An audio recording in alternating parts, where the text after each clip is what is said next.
DND number 10, Circle of Life, Part 2. Circle of Life in Jesus' Name, Part 2. Don't leave out the most important part. Chapter 7. 30 minutes later, the lunch all cleaned up and put away, the students and masters all sat cross-legged around the outer edges of the large class area. Jordan, Bree, and a few other wives or girlfriends were provided chairs along the wall. Jordan couldn't take her eyes off of 3, who was now bare-chested. He was magnificent. His hands were taped. He was stretching.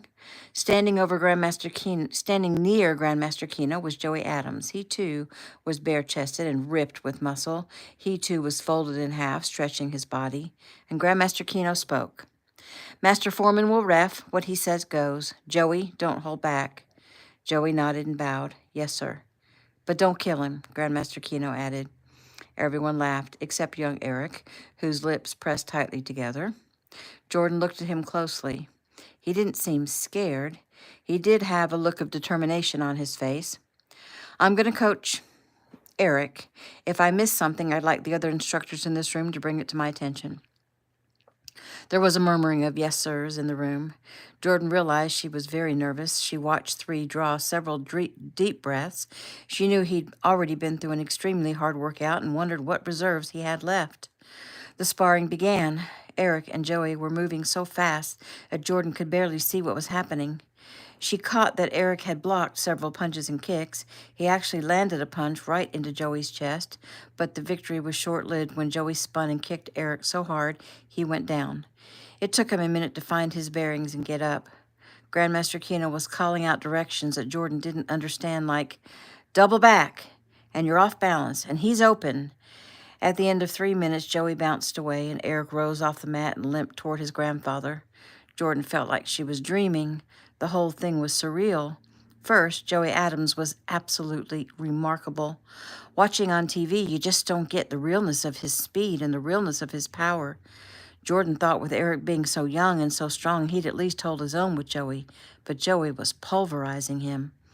She watched as Eric drew a few deep breaths and came out for a second round with Joey. He fared no better, but he also fared no worse. He was given 5 minutes to rest and then came out and faced Mark Adams. Again, poor Eric took quite a beating.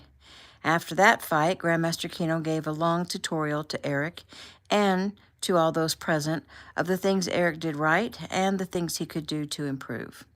15 minutes later, Eric faced off against his own father, the original Keno Challenge champion. Jordan felt sure that Mr. Keno would go a little easier on his own son, but it was just the opposite. He put him down 3 times in the first round. And by the second round, Eric was too tired to make any offense. All he could do was protect his head and face. And he finally sank down to his knees, and his father had mercy. Everyone present, students, masters, and spectators, stood and clapped long and hard for young Eric. His father and his uncles all had to help him up and steady him before they stepped away to allow him to balance on his own 2 feet. Young Eric bowed slowly to his opponents and to his grandfather and to the other masters and then to everyone else. Grandmaster Keno spoke again about what Eric did wrong and what he did right. He then assured everyone that by the end of the training period, young Eric would be putting his father and 2 uncles down on their backs. There was laughter and a few people trying to take bets on that. Grandmaster Keno thanked everyone for their help and for their input, of which there was plenty. He dismissed the group, and young Eric came to Jordan immediately. Hey, he said softly, so I need to go take a shower, and then my grandfather wants a word with me, and then I'm free. Will you wait for me? Jordan was glad he wanted her to wait because she definitely wanted to speak with him. She smiled up at him. Yep, 3. I'll wait. He nodded. Thanks. He started away. 3? He turned back. Yes, ma'am. You were amazing. He smiled. Not yet, but I will be. I believe you. She watched him as he turned and walked away, limping slightly. He was a mess, totally soaking wet with sweat. His thick, dark hair wet and matted. His cheek was bruised, and there was blood on his upper lip coming from his nose. He was definitely battle-weary. There was something about him, working so hard all day, giving his all before the sparring match, and then giving it again during the match. accepting his defeat good-naturedly and then asking her to wait, something that brought out the nurturing instincts in her. She found herself wanting to take care of him, even though it was obvious this tough guy didn't need anyone to take care of him. While Jordan waited, a pretty brunette approached. "Hello, I'm Darcy. I don't think I've seen you around." Jordan smiled. "Hello. Yeah, you haven't seen me around because I'm not a student here. Are you?" "Yes, I love coming here. I've been taking for 4 years now. I just made red belt, and Master Foreman is my instructor, but sometimes Eric comes in and teaches, and I love when that happens." Jordan smiled. "I bet."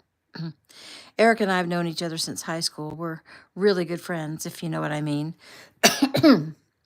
"No, I'm not sure I do. I mean, like, we used to date."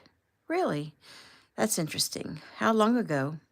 "Not too long ago. We went to a charity drive last October for the homeless." Jordan thought, that was almost a year ago. She turned her attention back to the girl who was still talking. "He's always doing nice things for people. Of course, I thought the charity drive was going to be like a big fancy dinner, where you pay like $1,000 a plate. But it turned out we were feeding the homeless. I can laugh about it now, but I wasn't happy at the time. All dressed up in an Ashley Court design, scooping mashed potatoes onto a plate for a bunch of really smelly people." Jordan had to blink to make sure she was hearing what she was hearing. "Well," Jordan said, "homeless people don't have access to a bathroom where they can shower, and they don't have access to clean clothes." "Yes, that's the same thing Eric said. We really haven't had time to see each other since then." She sighed, then looked at Jordan. "But maybe I can change that. So anyway, if you're not a student, who let you in? I mean, the Kinos are usually pretty particular about security." Jordan smiled. "It's okay. I was invited to come and watch." "Oh, by whom? I mean, maybe I know them." "Well, you do. Eric invited me." Darcy's face fell. "Oh, well, that's interesting. How do you know each other?" "We met one day when he stopped to help me change a tire on the highway." "Oh, that sounds just like my Eric, always willing to stop and help someone. So he changed your tire and then invited you to come see him train?" Jordan laughed. "Well, not right away." She could tell her the story, but Jordan felt like the girl didn't deserve an explanation. Jordan's and Eric's relationship, whatever it was nobody's business. "Well, Darcy, it was nice meeting you. I'm just going to see if Mrs. Keno needs any help." Jordan quickly scooted away, and when she got to Bree's side, she whispered, "Help?" Bree nodded. "Yeah, that Darcy is something else. But you got away. Good job." "Thanks. Don't leave my side until Eric comes out." "You don't strike me as a type who cowers." "I'm not," Jordan said, "but I don't want to have to kick some girl's butt right here in front of everyone." Bree laughed out loud, then put her hand over her mouth. "Oh, girl, you so fit right in." Jordan smiled. For some reason, that offhanded comment made her feel really good. 20 minutes later, pretty much everyone had taken their leave. Joey and Mark, Ricky and Bree, and even Master Foreman. Jordan sat alone, scanning her phone when Eric and his grandfather finally emerged. "Sorry it took so long," young Eric said, "and thanks for waiting." "No problem." "You guys have all your stuff? Because I need to lock up and get home. Shelley and the kids are waiting dinner for me." "I'm ready," Jordan said. Young Eric nodded at her and escorted her out. He then insisted they stay right next to his grandfather while he locked the doors and then went to his car. Once his grandfather had pulled away, Eric walked Jordan to her car. "So it's only 5:30. Are you hungry?" "I am." "Well, there's a place not too far called the Bayside Grill. Can I treat you to dinner?" Jordan leaned against her car and looked up at him. "Are you sure you feel like it?" "Of course I do. What do you mean?" "I mean, after what you went through today, I think you'd want to go crawl into bed and sleep." "I'll do that soon enough." She drew a breath. He'd showered and he smelled really good and he looked 1,000 times better. He wore jeans and a plain soft white t-shirt tucked in with a short-sleeved black unbuttoned shirt over it. No more sweat, no more blood. She reached up and touched his cheek. "Just look at this bruise. It's getting darker by the minute." He swallowed hard. Her soft hand on his face. It did things to his insides. He reached up and pressed his hand over hers. "I'm okay, really, though I appreciate the concern. Truly, 3, what you did today, it was like superhero amazing." He gave a soft laugh and moved closer to her. "Getting my butt handed to me? Which superhero are we talking about?" She reached out and placed her hands on his chest, running them over the ridged muscles, and he drew a sharp breath. Well, you have the body of Superman and the mind of Iron Man and different comics, he said softly as he reached out and traced his finger over her cheek. She giggled. Oh, whatever. You interrupted me. He ran his hands over her hair. Sorry. What were you going to say? I was going to say the body of Superman, the mind of Iron Man, and the quickness of Spider-Man. He gave a soft laugh and then moved his other hand up and cupped her face. Sorry, Jordan, but I have to do this right now. He lowered his head and touched his lips softly to hers, lingered, kissed her lightly once, twice, and pulled away slightly. He stood there looking into her eyes, and she blinked up at him, waiting, and he leaned back down and kissed her thoroughly. She moaned in the back of her throat, making him take the kiss even deeper, and when he finally pulled away, they both simply stood there staring into each other's eyes. It was Jordan who finally spoke, but then only one word. Wow. He stood there, breathing hard. When he didn't say anything, Jordan asked, What are you thinking, 3? He shook his head. I don't really want to share that right now. What he was thinking was R-rated. What he was doing was trying to get himself under control. He drew a deep breath and smiled. What are you thinking? He asked. I'm thinking I'd like you to do that again. He obliged immediately. This time she lifted her hands up to circle his neck, and the impassioned kiss went on and on. They'd pulled away for a second, then dived back in like they couldn't bear the separation. Many minutes had gone by when Eric finally pushed back and held her at arm's length. She smiled at him, knowing he was having a hard time getting control. She reached out and ran her fingers lightly over his jaw to his lips, to his chin, to his chest, and then hooked in the waistband of his jeans. He grunted, grabbed her hand, and pulled it away. He cleared his throat. We'd better go get some dinner before it gets too late. He didn't wait for a response, but simply pulled her away from her car and opened her car door. She slipped in. Follow me, he said, but in case we get separated, it's the Bayside Grill on Bayside Boulevard. She giggled. Go figure. He smiled, turned, and got in his car. While he was driving, his phone rang. Accept, he said, and then, You okay, Jordan? He heard her. You okay, Jordan? He heard her laugh. Yes, but I was just calling to say you don't have to drive like a grandma. I can keep up. Yes, ma'am, he answered and took off. She gunned her little car. 10 minutes later, after a road race that made them lucky they didn't pass any cops, they pulled up to the restaurant. She got out of her car and came running up to him, her face aglow, her eyes dancing. That was fun, she said. He shook his head. What? She asked. I'm thinking about what my father would say if he'd seen us. Well, let's make sure he doesn't find out. Agreed. Inside the restaurant, the hostess shrieked and hugged Eric. Eric Keno, it is so good to see you. Why didn't you tell us you were coming? We would have had a table ready for you.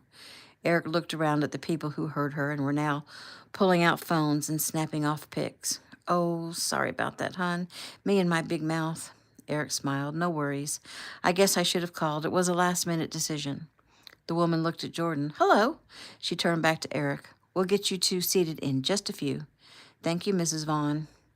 I'd invite you to relax at the bar, but you're not 21 yet, right? Right. Not till December. Oh, you must come by to see us on your birthday. A man approached. Ellie, don't pressure the poor kid. He held his hand out to Eric. Good to see you, son. How's your family? They are great. I heard all about it. Ellie and I prayed hard for Eric and that young Gabe. Please give them our best wishes.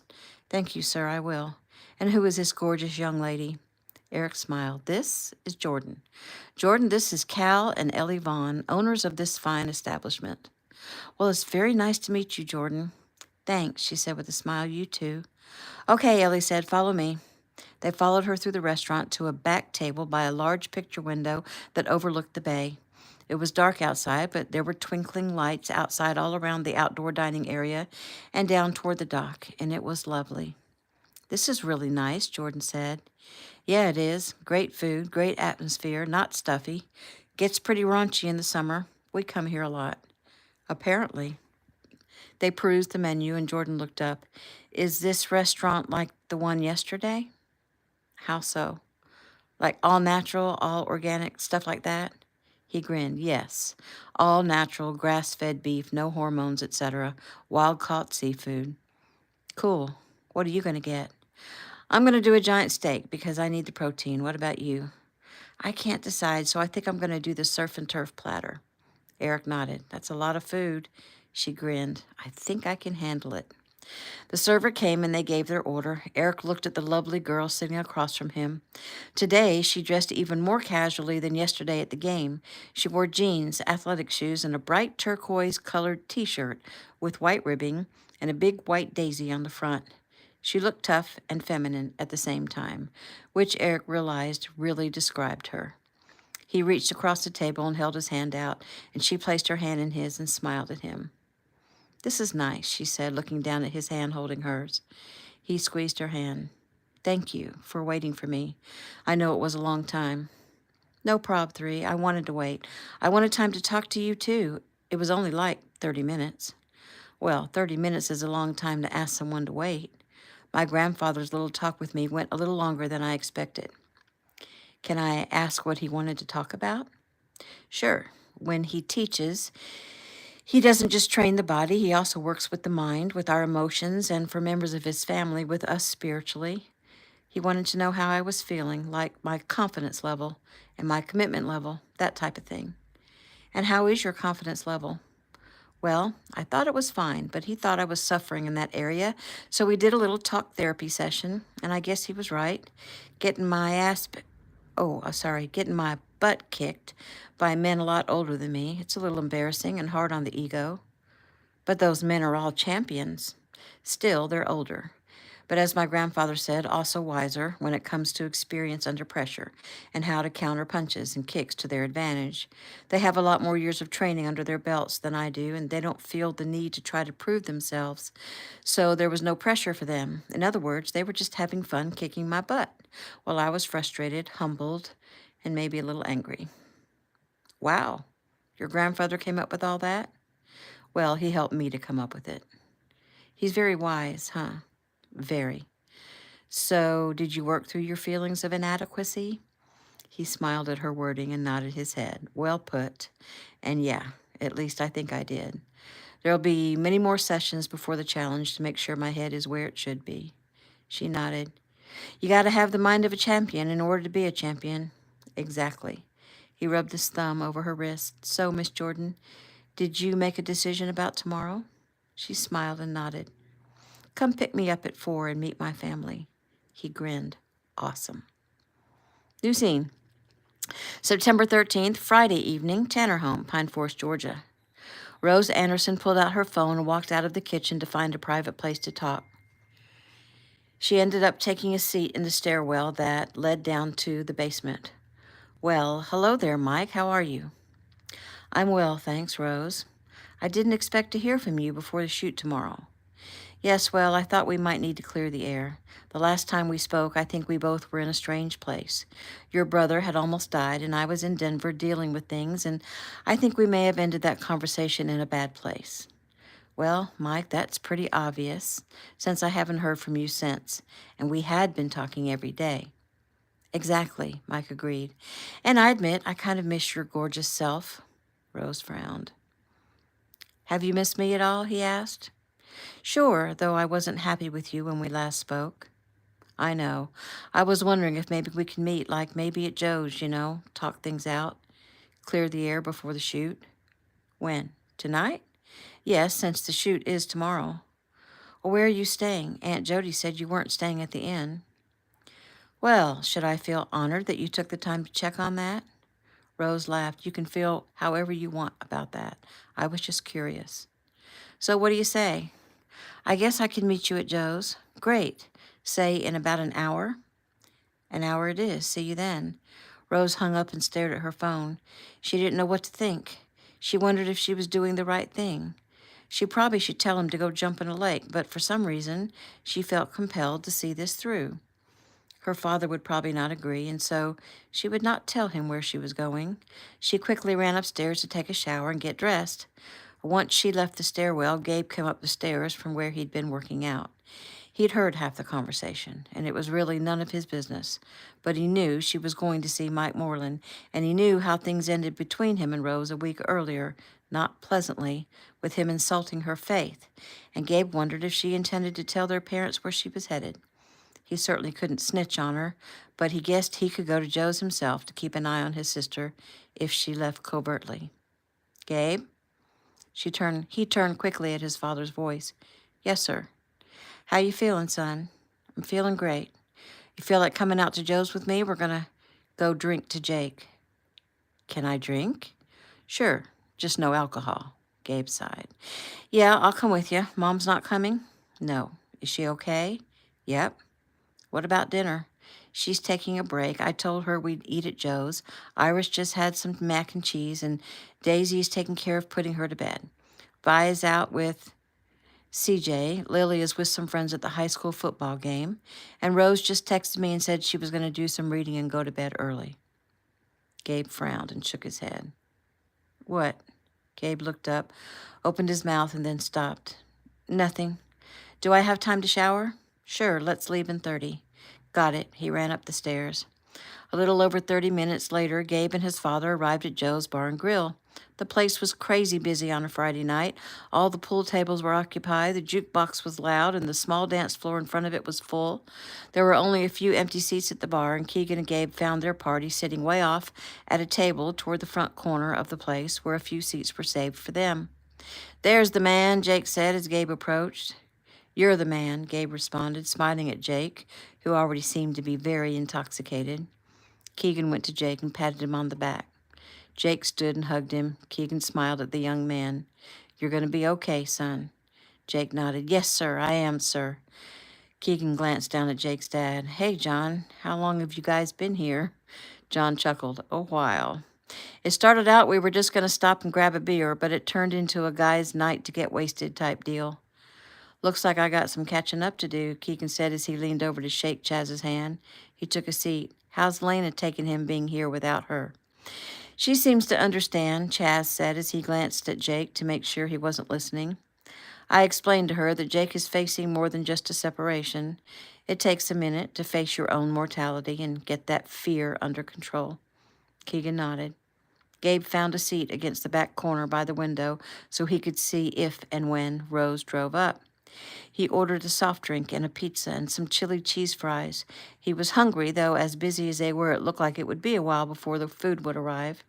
He sat listening to Jake talk about what he knew so far about the place he was headed. Jake knew the area was an outskirt of the Tora Bora region. Gabe's father had filled him in on that much. They had an outpost, a base from which they operate to gather information and rescue MIA soldiers, agents, and, quote, others. Gabe sat up straight as he saw Mike Moreland come in the door. He came in, stopped, looked around, and his eyes met Gabe's. Immediately, the man's expression changed to what Gabe thought of as annoyed. Obviously, he didn't think he'd run into the Tanner men when he asked Rose to meet him at Joe's. Gabe watched as Mike immediately pulled out his phone, hit some buttons, and put the phone to his ear. As he spoke, he made his way to the only open seat at the bar and ordered a drink. Gabe glanced out the window to see Rose drive up. He watched Mike toss his drink back in one gulp, slap a bill down on the bar, and head outside. Gabe decided he was going to be privy to that conversation. Rising slowly, he made his way outside. The place was so crowded, he knew he could stay in between a few cars and be close enough to hear. Next scene, new scene. Still September 13th, Friday evening. We're still at Joe's Bar and Grill, Pine Forest, Georgia. Mike Moreland walked into Joe's and was surprised at how many people were there. He wondered if the town was having some kind of hick Southern celebration of sorts. He glanced around the large room and his eyes met those of Gabe Tanner. Damn, this won't work. He'd been sure the Tanners would be at the high school football game. Friday night lights, isn't that what all Hicks did on a Friday night? His eyes shifted to see Agent Tanner chatting with the good-looking Apple kid. Nope, this won't work. Mike pulled out his phone and called Rose. Hey, Mike. Hello, where are you? I'm just about to pull in. Why? I'm thinking we might go somewhere else. Why? Well, first, this place is crazy busy, and second, your father and brother are here. They are? Yes, and I don't want them hanging over us while we have a serious conversation. Well, they wouldn't hang over us. They're not like that. Aren't they? Anyway, I'm here. Okay, just stay out in the parking lot. I'll meet you out there and we'll figure this out. Okay. Mike gulped down a drink, slapped a 20 on the bar, and headed out. He saw Rose standing next to her car, looking about as good as a woman could look. He found his pulse racing. He'd forgotten just how gorgeous she was. She smiled at him as he approached, and he smiled back. Hello, gorgeous, he said, moving forward and giving her a casual hug. Hey, handsome, she returned. Thanks for agreeing to talk. No problem. He looked her over. Her blonde hair was parted on the side and sleek and straight, just barely touching the tops of her shoulders. Her bright blue eyes appeared so innocent. Her top matched her eyes and had the cold shoulder thing. Her jeans were tight, and he stopped his thoughts and sighed at the sight of her sidearm tucked into the waistband holster. You look really good, Rose, except that. Can you just lose the gun for the night? She smiled. Does it make you that nervous? Really? It does. Sighing, she unclipped the holster from her waistband, opened her car door, placed the gun on her seat, and closed the door. There. Is that better? Much. So, Rose began, where do you want to go talk? I was thinking, Rose, why don't you just come back to my motel room with me? It'll be quiet there, and we won't have to worry about someone interrupting us, and then we can make up properly, like adults do, and maybe finally consummate our relationship.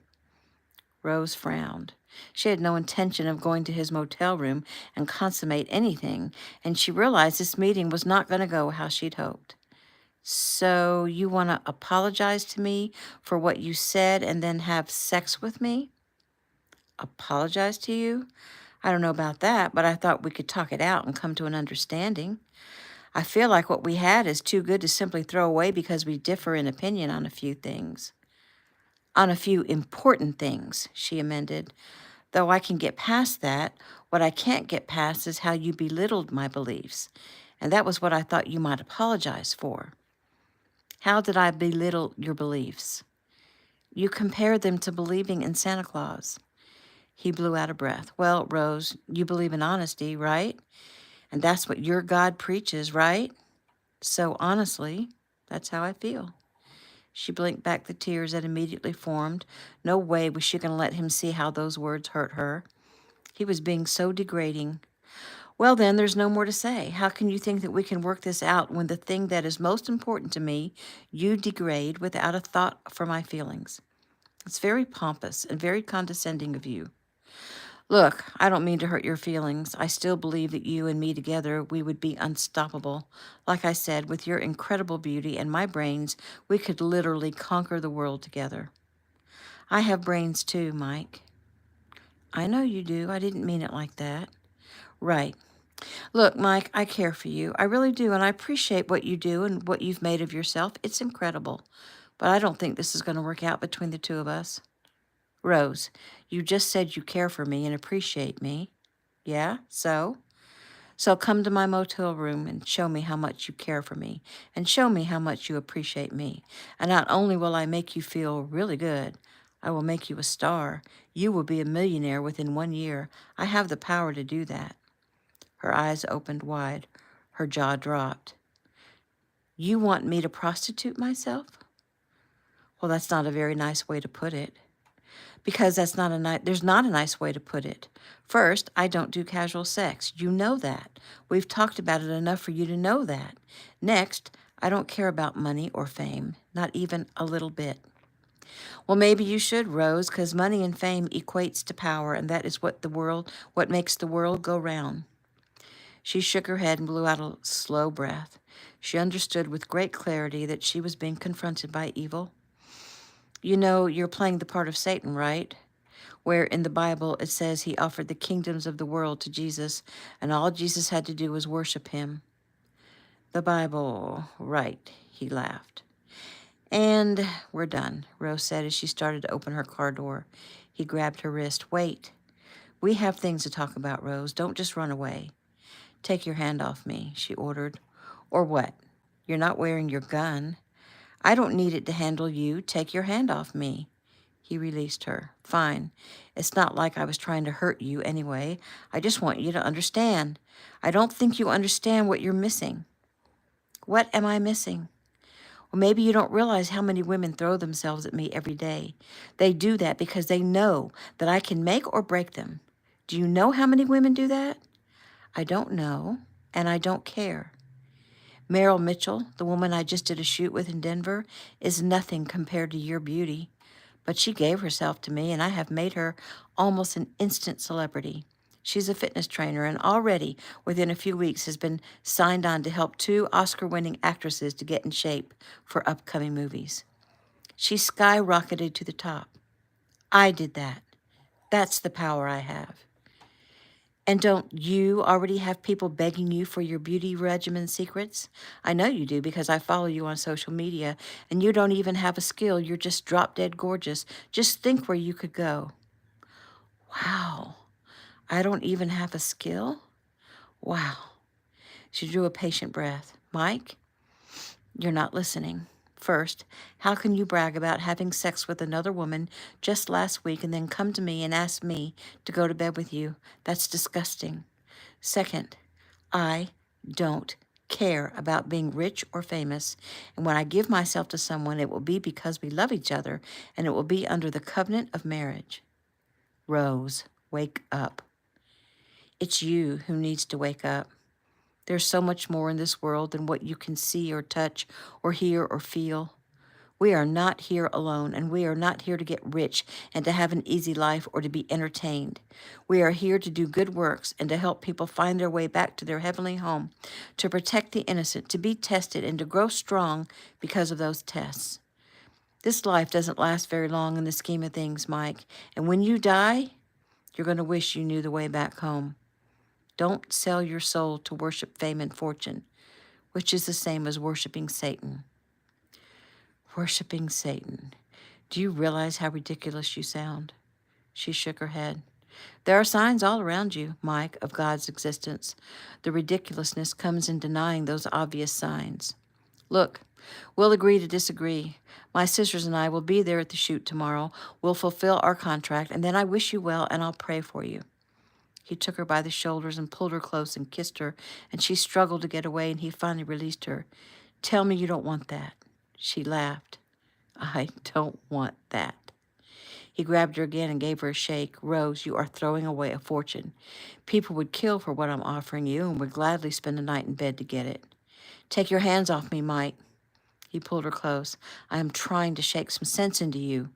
You're hurting me. Now let go. Not so brave without your gun, huh? Let her go. Both Rose and Mike turned to see Gabe standing there. Mike sighed. Go away, little boy, trying to act like a man. This conversation doesn't involve you. This is between your sister and I. Oh, it involved me the minute you grabbed her and refused to let her go. Now, this little boy is more of a man than you ever thought about being, and this little boy is about to hand you your ass. Gabe, Rose began. He held his hand out. No, Rose, I'll handle this. She smiled and conceded. You don't really think you can beat me up, do you, Mike said. Rose snorted. Gabe smiled. I actually know I can. You want to find out? Keep your hand on her for one more second. Mike threw his hands in the air. Fine. You Tanners are all so violent.